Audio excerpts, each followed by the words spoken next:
6. 종평. 공자가 쌓아놓은 토대 위에서의 건설 작업에서 맹자와 순자가 선도적인 역할을 하였다. 맹자와 순자는 둘이 다 성인 공자를 스승으로 숭배하고 모범으로 삼았다. 양인은 다같이 선정이란 문제에 주로 관심을 가졌었고 사회의 경제적 기반을 역설하였다. 이와 같은 유사성에도 불구하고 이 위대한 두 철학자가 서로 근본적으로 의견을 달리한 점이 몇 가지 있다. 그들의 성격은 서로 달랐다. 맹자가 매섭게 노골적이고 고답적이고 열성적이었는데 비하여 순자는 신중하고 명석하고 분별이 있었다. 이들의 상이한 성격은 그 문장과 교훈에까지 뻗치고 있다. 맹자의 문장은 스타일에 있어서 웅변조이고 논법에 있어서 교묘한 데 비하여 순자의 문장은 스타일에 있어서 우아하고 논법에 있어서 보다 더 논리적이다.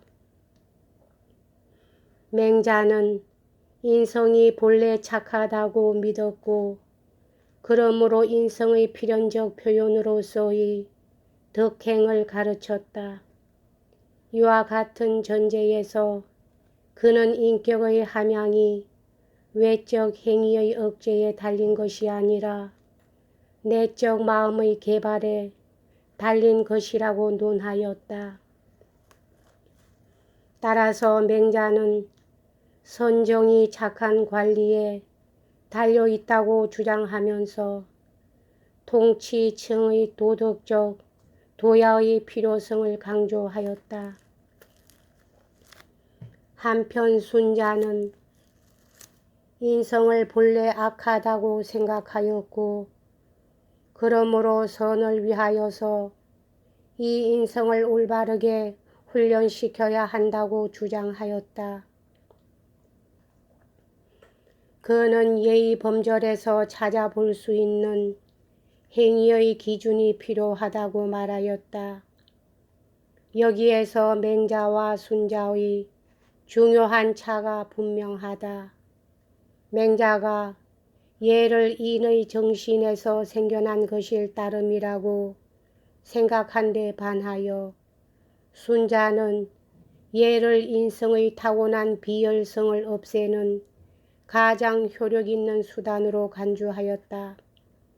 그는 도덕에 있어서 예를 가장 중요시하였다.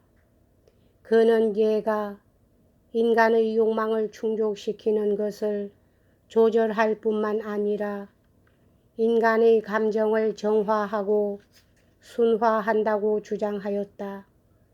그렇다면 예는 인생에 있어서 어떤 매우 중요하고 기본적인 것을 표시한다.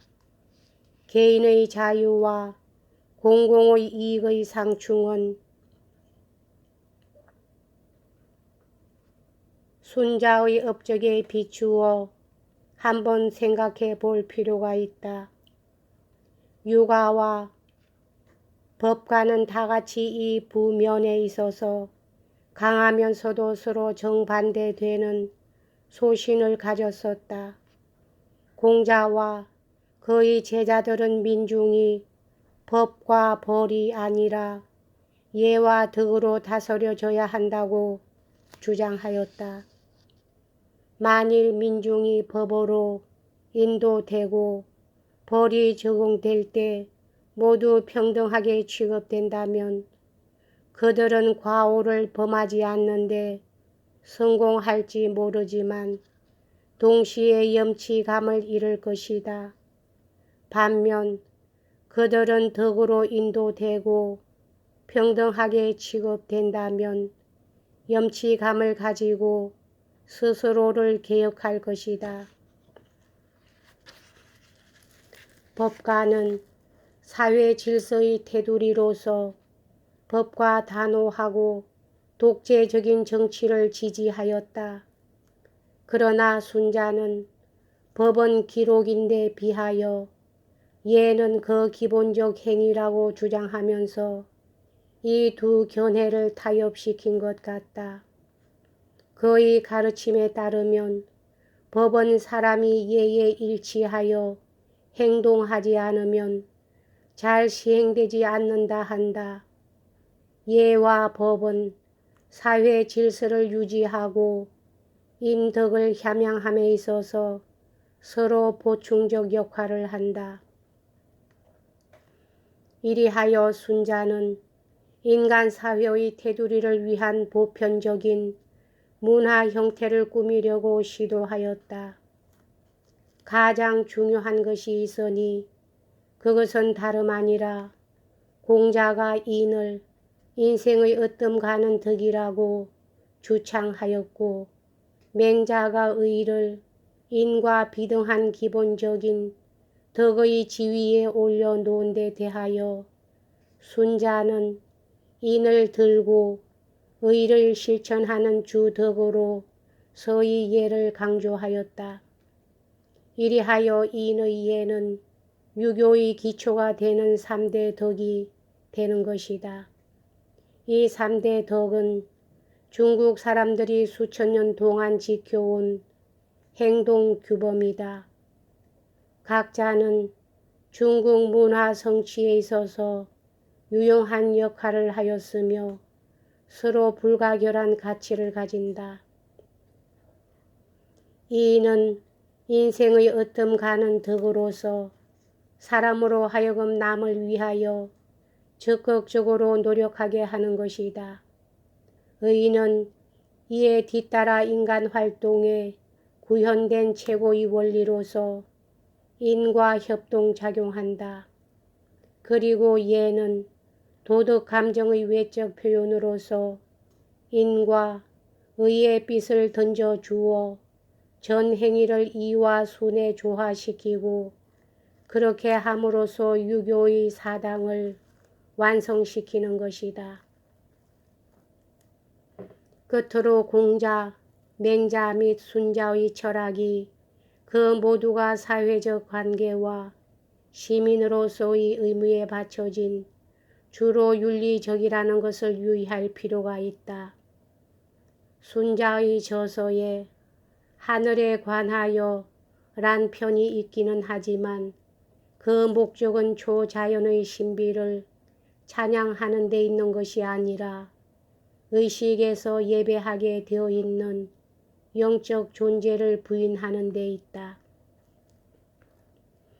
순자에게 있어서는 하늘은 노자가 도라고 부르는 바 자연적 법칙으로 생각되고 비인격화되었다.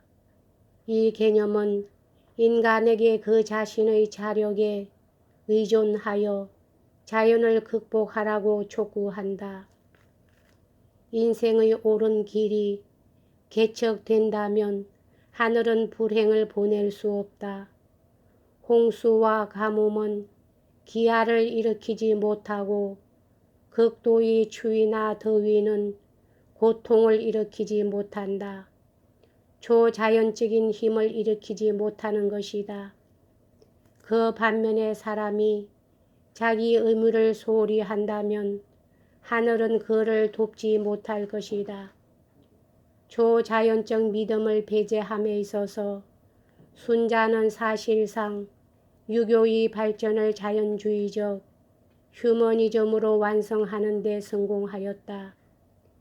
이와 같은 기념비적인 완성 활동은 순자의 업적을 가장 정확하게 표시하는 것이다. 여기까지 하겠습니다.